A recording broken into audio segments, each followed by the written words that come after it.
My first brush with a media celebrity was in 1968. I was in kindergarten, and I went to my kindergarten one day. There was a big assembly, and we had a guest speaker. The guest speaker was Fred Rogers, Mr. Rogers of PBS television fame. Those of you outside of the U.S., or those of you who are younger than 45, probably don't know who he is, but he was a staple of children's television for decades in the United States. He came to my elementary school, spoke for free, and I remember being in such awe of him. My mother said, my head looked down. I couldn't even look at him. I was so awestruck. I stared at the floor. I felt almost like a burning sensation. And one of the most exciting things that ever happened to me afterward, as we were leaving, because parents were invited too, my father was there, kids chased my father around asking for his autograph. They thought he looked like Mr. Rogers, a passing resemblance.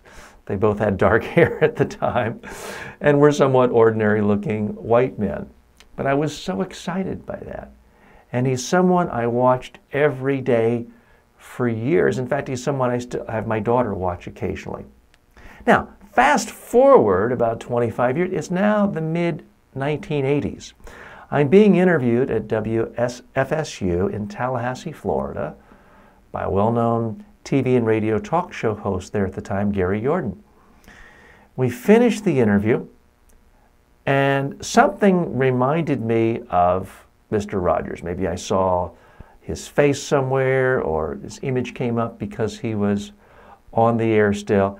And I just mentioned him in passing, and Gary said to me, TJ, you know, that guy really is the real deal. And Gary then told me about a time that Fred Rogers came to the station promoting a new show or book or something. And Gary interviewed him. And then the interview was over. Gary said, oh, thanks a lot. Oh, and would you mind signing your poster for my daughter? She's a big fan. And Fred Rogers said, sure, I'm happy to.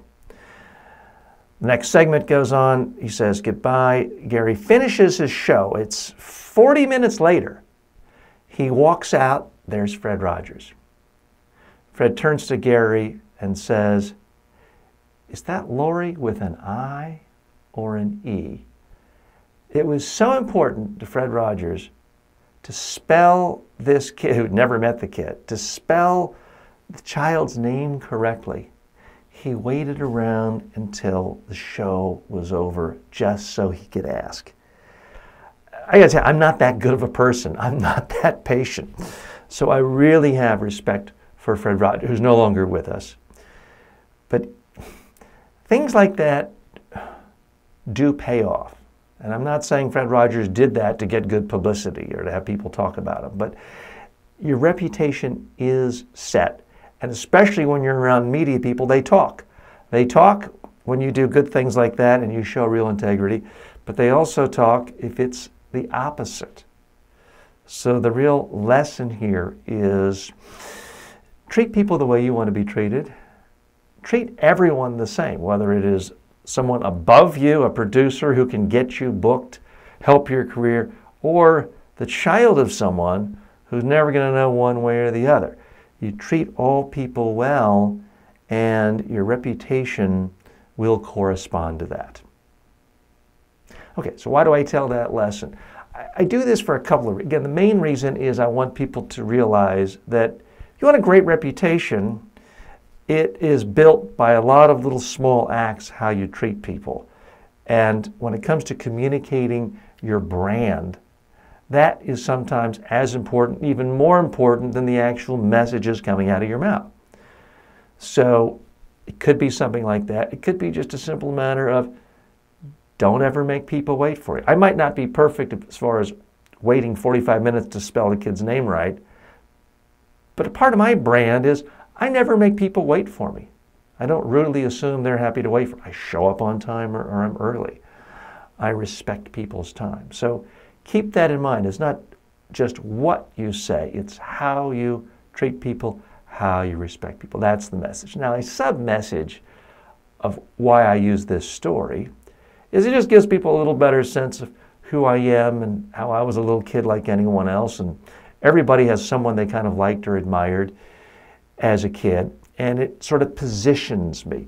This was in Pittsburgh, Pennsylvania. I'm just in a little elementary school. It was my kindergarten. And Fred Rogers happened to live in Pittsburgh, and his TV studio was in Pittsburgh too. By the way, first TV studio I ever went to was Mr. Rogers' studio in Pittsburgh, but they weren't set up that day and I couldn't get a tour. One of the few regrets I have in life.